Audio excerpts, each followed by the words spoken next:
Are you still looking for an elusive maiden name in your family tree? Today, I'll give you 3 new suggestions to help you uncover it and discover a new family line.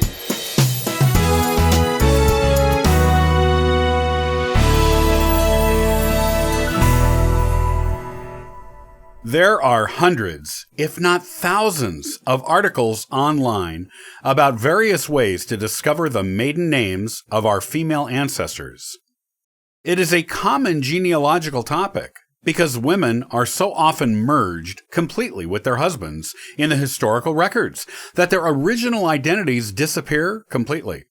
The cultural norms of times past, going from the introduction of surnames about 1,000 years ago to only a generation or two ago for most of us, meant that women normally never referred to their maiden names again after marriage. They often didn't even go by their first names either. Mrs. John Smith was a common way for a woman to introduce herself, just putting a Mrs. on her husband's name. It was entirely possible that someone could know her for years and be good friends with her without ever knowing her actual name. Most of the time, no one would even think to ask. Thank goodness times are changing. It will make it easier for our descendants to locate female ancestors from our generation going forward.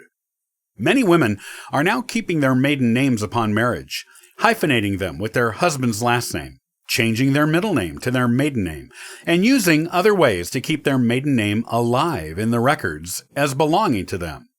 However, if we want to find our female ancestors, we're going to have to do some searching. While finding a maiden name is sometimes as easy as looking at a death certificate, marriage certificate, obituary, or marriage announcement in an old newspaper, or even researching someone's will who names a married daughter and thus reveals the maiden name, it is not always so simple. If you've tried all of the most common suggestions given in most genealogical publications for finding maiden names of female ancestors, and have still come up empty-handed, here are a few more suggestions for you that may help you finally connect with that elusive female family line. Match up birth records and marriage records. If your ancestor lived in an area that kept excellent records that are still preserved, this is a good trick to use. New England is a perfect place to use this technique, actually. But there are other places it will work as well. You probably already have a good idea of your female ancestor's age, or at least an age range. Look through the birth records of the town she lived in as a child, if you know it. Check the years that are candidates for her birth year. If you only find one person with her first name as a candidate, she will almost certainly match up in the marriage records.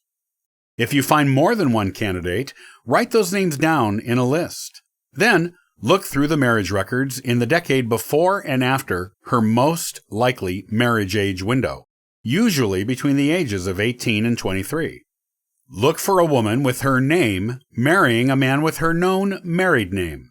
You may have to check the records of some of the surrounding towns, too, as not every person married someone from their hometown, but often married within the general regional area.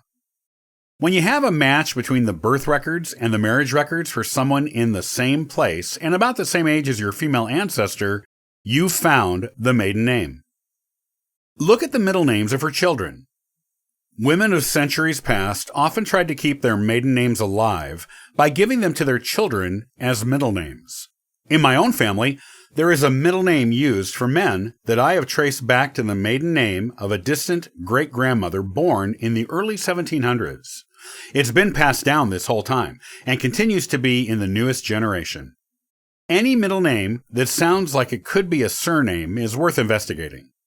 Look for neighbors the woman had after she was married. Do any of them have surnames that match the middle names of any of her children? They might be relatives. Look at her husband's neighbors when he was a child. Do any of them have surnames that match those middle names? He could have grown up near his future bride. One of my own sets of great-great-grandparents were next-door neighbors as children. Check the wills of any neighbors with surnames that match her children's middle names, too. You just might find mention of her and a confirmation of her maiden name. Do autosomal DNA research. This is a modern research technique, but it can work wonders. Autosomal DNA tests all areas of your heritage, not just a male or female line. If you do the test with a company that allows genetic matching, such as 23andMe, Ancestry, or Family Tree DNA, you might find some genetic cousins from the area where your elusive family ancestor lived. Chances are, they are related to her too. If not directly, then through another common ancestor. If you contact them and ask for information on that side of the family, they may have a family Bible or other confirmation of her maiden name. If they don't, then comparing your family trees and working back to your common ancestor together may reveal it, or a name you suspect to be her maiden name.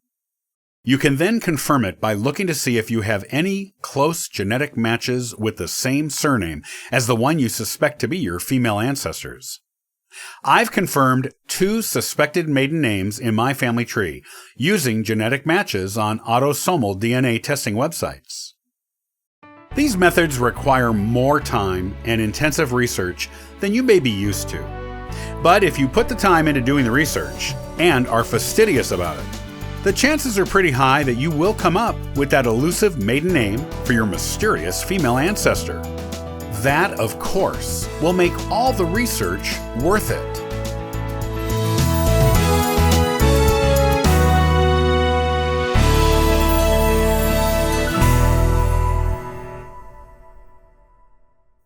Do you have Japanese American ancestry?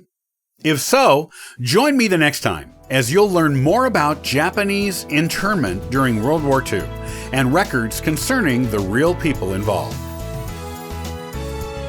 Copyright by Ancestral Findings, all rights reserved.